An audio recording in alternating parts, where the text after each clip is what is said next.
Unfortunately, today we get to talk about another knockoff product, but this one's a little bit more devious than the rest. So I'll show it to you now. Let's go.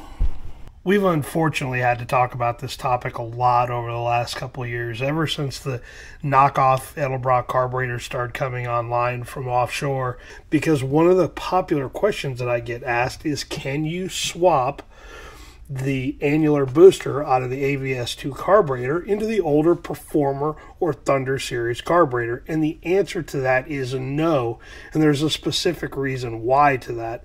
But unfortunately, there is a knockoff company that is making those boosters and marketing them as fitting into those older carburetors. And unfortunately, that's the kit. There are some U.S. retailers that are completely comfortable with selling anything as long as it makes them a buck or two, and they don't seem to really care too much about these knockoffs. The problem with this one in particular is, like I said, the Annular booster doesn't retrofit back into the older carburetors. Will it physically fit? Yes, these bodies are all the same physical dimensions in all the carburetors. Doesn't matter whether they're a 500 series CFM, 600, 750, 800. The mounting will all mount up. The way they deliver fuel is unfortunately totally different, and that's where we run into problems with these. There's a reason, if you look at the AVS2 carburetor in the 650 and 800 series, there is a reason why they don't come in 600 or 750. Edelbrock learned with the AVS booster that they had to have a little bit more CFM and a little bit more volume of air going down through there with the correct amount of airspeed and pressure drop through that Venturi or through that booster to get that proper effect in the Venturi. When you put these into a 600 CFM, which is what Edelbrock did initially, made these boosters in an Annular, put them in the older style carburetor, they learned that they did not meter the proper amount of fuel. That's the problem you're going to run into with these boosters.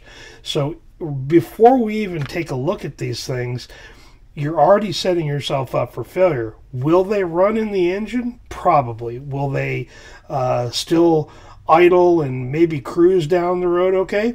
Maybe. Possibly. Will they work really well at wide open throttle? They might.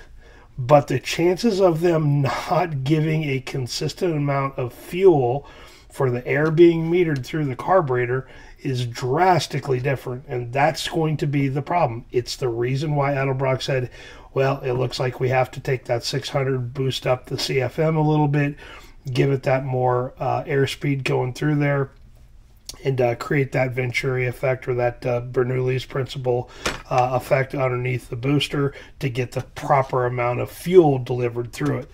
So let's do this. These are the Edelbrock boosters out of a 1906 AVS2 carburetor. We'll set these aside. Let's take a look at what's in here first, and then let's start measuring these boosters and see what the difference is in them. So here's a lovely little, nice little deal. Yeah, let's use asbestos gaskets, or does that say asbestos free? I don't know. Kind of terrifying. Whatever. Paper gaskets, these are not very good. They're okay. They are a downgraded version of the nice Walker gaskets that Edelbrock uses in their carburetor kits. You could probably use these, it'd be okay, but again, it's just a little bit of a downgrade. We've already seen this in all of the knockoff carburetors. They use a Phillips head screwdriver or screw in everything. The carburetors are even worse for where they use these, but these are junk. Use the nice Torx bit. There's a reason why Edelbrock went to those. They're certainly a little bit better, a little bit easier. You know, these don't require a lot of torque, but they do require some positive you know, interaction with the fastener and the booster to secure itself. So again, junk hardware. Now, let's take a look at the booster, because this is where the money is. Now, we know, based on the part numbers that we've researched on all of these carburetors, that each one of the Edelbrock carburetor boosters are numbered by the size and by which carburetor they go in. So these do not have any numbering or any stamping on it. They are a pretty good looking knockoff from the outside of that Edelbrock booster. They're a little bit funky on the finish, but it's to be expected.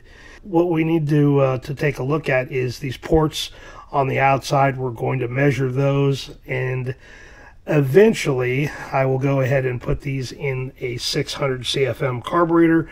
We will get it on the GMC truck, and then we will do an actual live video or with it and show live on an AFR what happens during the different cycles, because I have a feeling, based on some dyno results that I've seen and how these reacted on the dyno with the knockoff carburetor, they're going to be erratic. They're not going to meter fuel very well, simply because you do not have the correct airspeed going in there.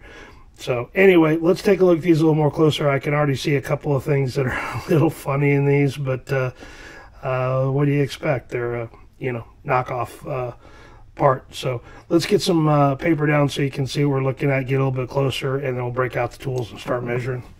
These are both passenger side boosters. We know that because of the way the air bleed is indexed in the back side of the booster. So we're going to look at these as the identical side, both passenger side. Right off the bat, it's hard to tell, but that bleed is bent way over. You're going to have to smack that back over to get it to fit through the air horn assembly of the carburetor. So that's already a no-go right away. But let's go ahead and take some just general measurements of these, kind of like we did on the 750 booster video when we did that. I think that'll just give us a good indication of what's going on here. One thing we did in that video is just measure the tower here on the booster to see what the overall height is. And on the Edelbrock, it's 0.644. So let's write that down. 0.644. Call that tower. This is Edelbrock, and this is knock off. Sorry about my lovely scribbling there. All right, 6445. Now let's take a look at it on the knockoff booster here.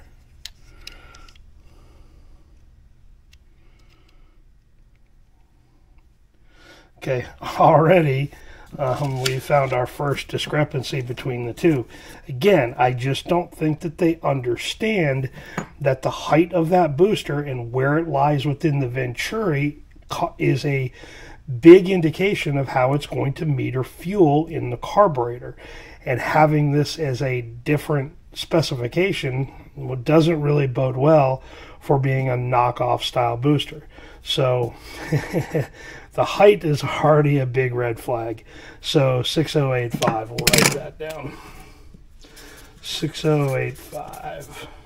Okay. Now, let's take a look at just some other little general measurements here. One thing that I didn't do on the 750 boosters was to measure the body. It shouldn't matter too much. It may matter a little bit here where the air bleeds are at up here. So let's go ahead and do that. Let's measure that first on the Edelbrock and get an indication of the overall height. Okay, 1.0625. Okay.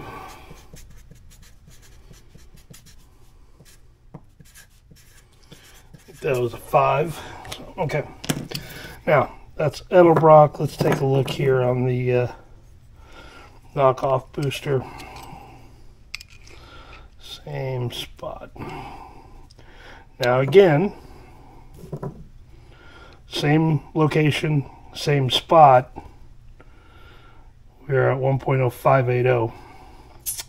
So again, that's telling me that that is not going to index properly with the air horn assembly, and it's going to not meter the air properly into the booster, which the booster is there to mix air and fuel. It doesn't just push fuel through there.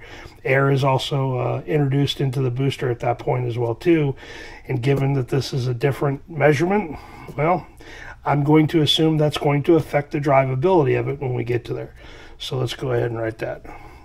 0580. So we're 2 for 2 on bad things here. Now let's just, for giggles here, we will measure the height where the retaining screws here lock into the carburetor. I don't think this is a very critical measurement, but it does tell us a little bit of the quality of what's going on here. So we are at a 0.6420. 6420. And let's call this mount height. All right, that is the Edelbrock. And let's take a look here.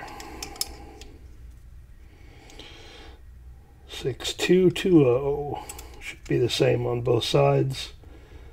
Hey, they got that right, I guess.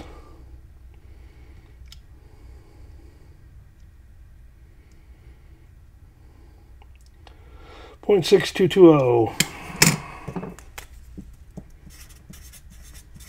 Again, not much, but that does, again, when you talk about the quality of something, especially something you're trying to steal and knock off, you would expect them to get that right. So right now we are not having a lot of fun here with this one.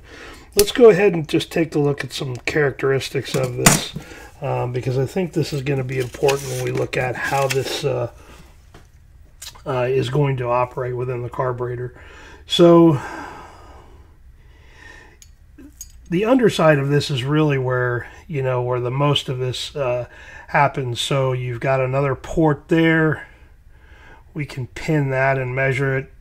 It's a little weird on where it's located in the Chinese one. I can't quite tell the size of it, so we'll pin that and try to find out.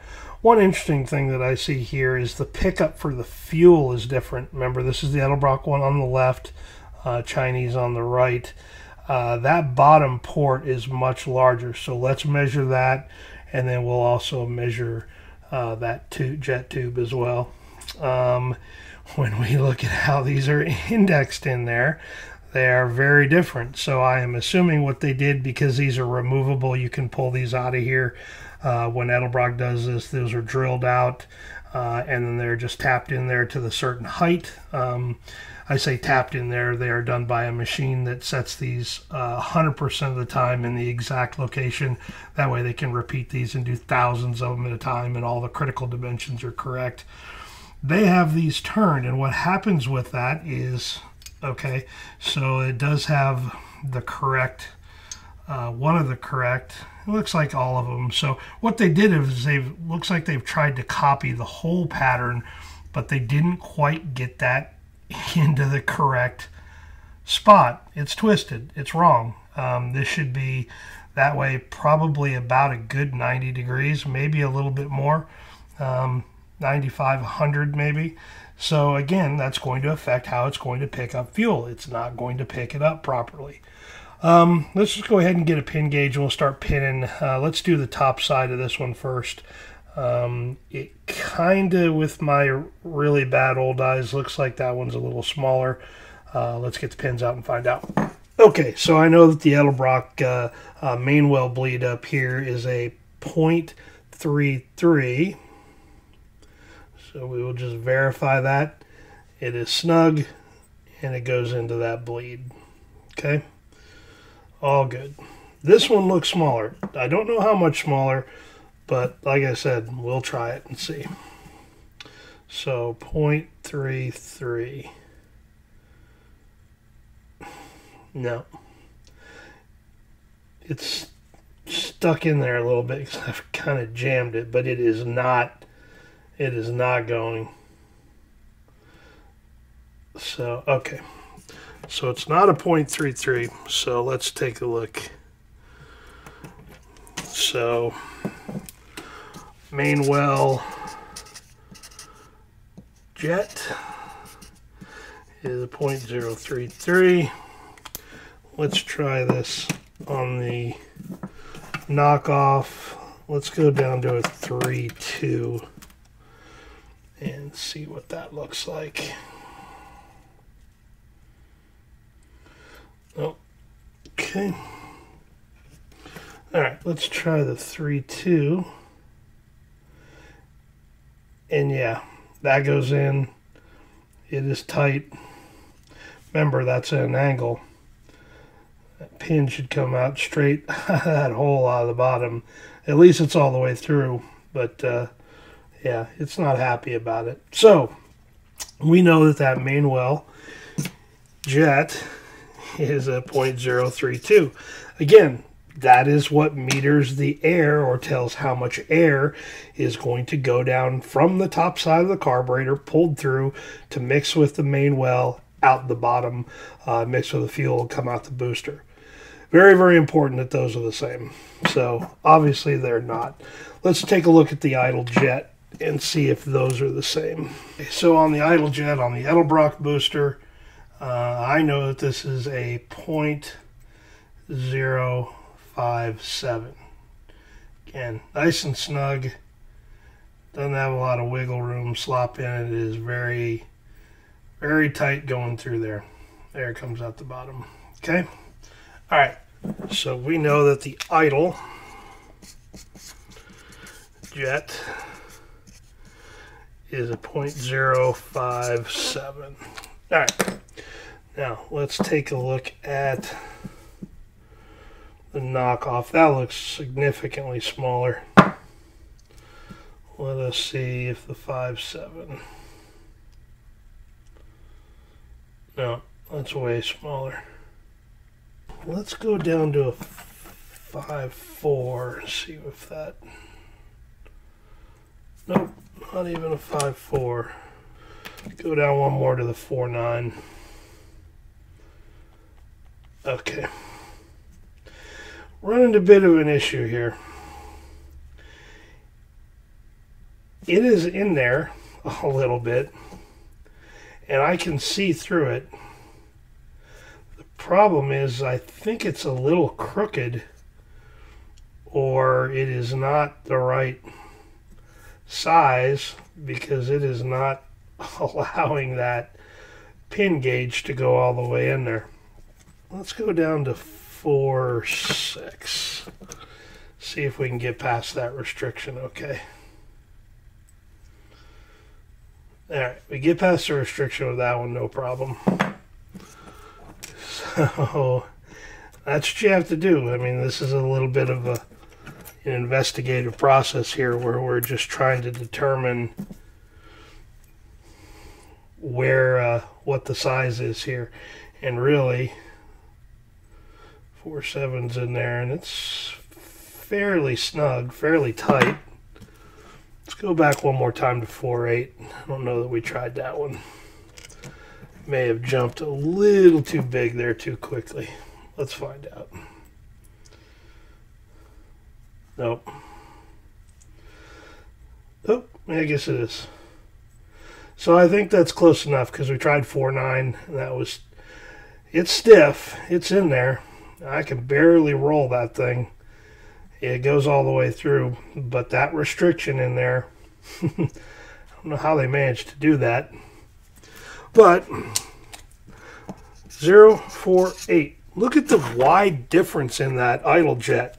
Now that's how much air is being metered in there between those two. The Edelbrock is calibrated at that 0.57, and that one's all the way neck down to 0.48. That's a significant difference in how that's going to idle air, or meter air into there.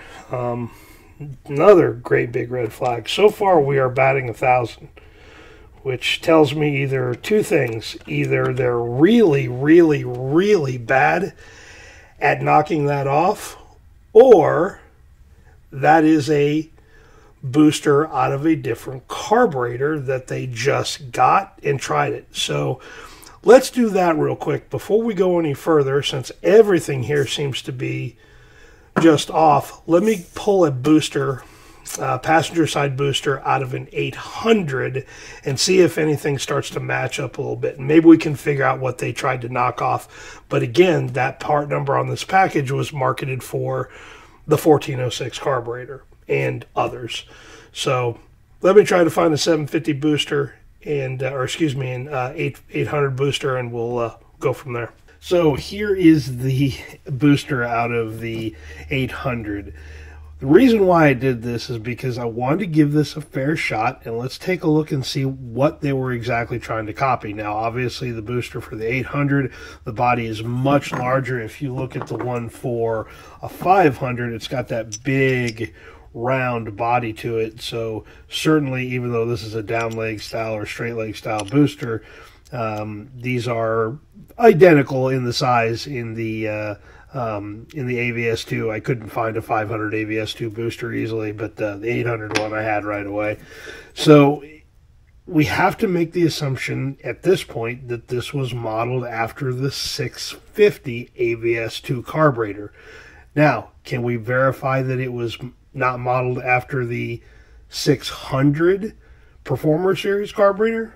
Yes. So this is the booster after the 600. So let's take some really quick critical dimensions of it and see if we can figure it out. I can already tell you that they're going to be a little different. So let's go ahead and start over with that tower height. This one is 6'2", and this one is a 6'085". So right now, not looking real good that this is what they knocked off or tried to knock off. Let's see if we can. And we're an inch 0570, inch 0580. So it's a little closer. Maybe the 1406 is what they were trying to do. Let's take a look at the mounting pad height. See if that was, this is a 6365. 6220. So I don't know. I don't know what they were trying to knock off, but at least we verified that it wasn't the 1406 type of carburetor. It wasn't the 800. It's not the 500. So we know that they must have been trying to knock off the AVS2 650 booster. Again, they've done a horrible job at it, but let's just go ahead and keep measuring and see if we can figure out a couple more measurements here before we kind of call it and wrap this thing up. Let's take a look at this bypass air bleed here that's on the back. I know that this one's approximately, it's just a touch. It's probably right at 50. The 51 definitely doesn't go in there. It's a little draggy in there, so we'll call it a 50. Now, this one, kind of funky the way it's kind of been rolled over there, but whatever.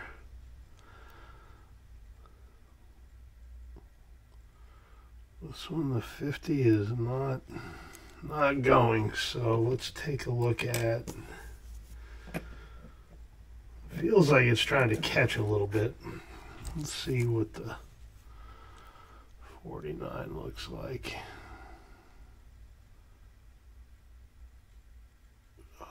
49's, oh, it's tight. It's an angle like it's supposed to be, so they got that right. So we'll call that a 49. And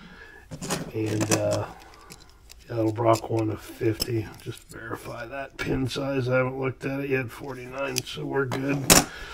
Okay. So the bypass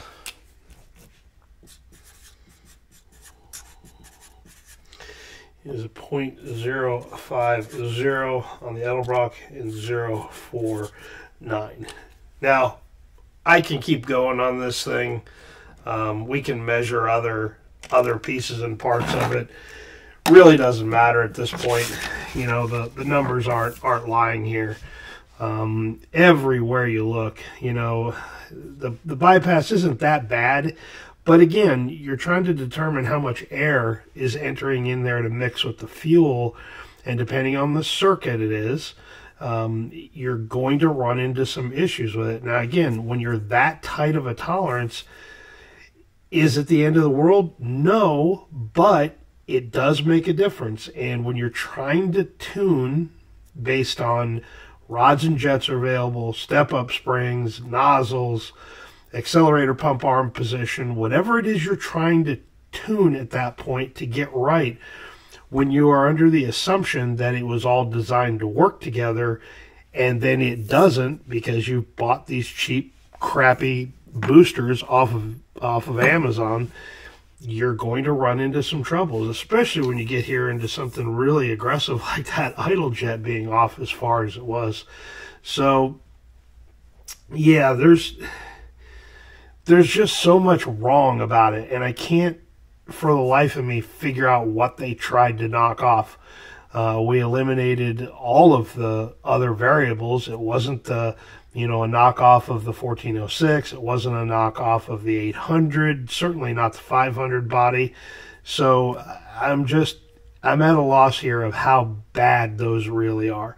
So let's wrap this up, and we'll talk a little bit about some of the details here. This is going to be part one of this video, because what I'm going to do is I'm going to go ahead and I'm going to put these garbage boosters into a 600 CFM carburetor, because that's what their advertising said it was designed for, and we're going to put it through its paces. I'll put a well-tuned 1406 or 1405 probably on the truck, and then we will put these boosters in, make no other changes to it, because they should be identical, right?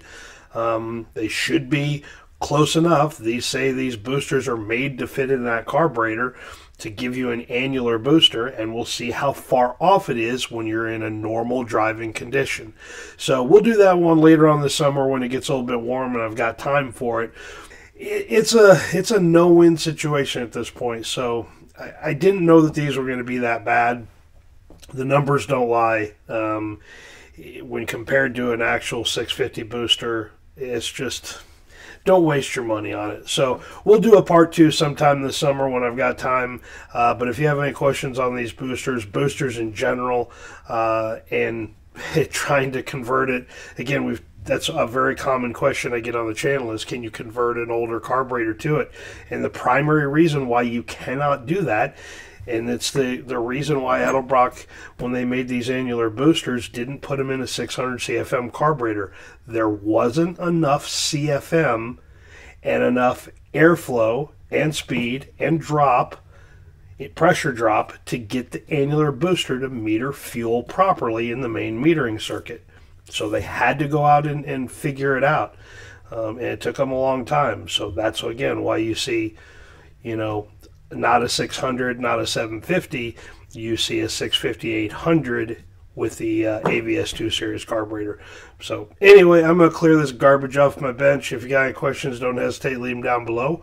And yeah, we'll catch you guys on the next one. We'll see you.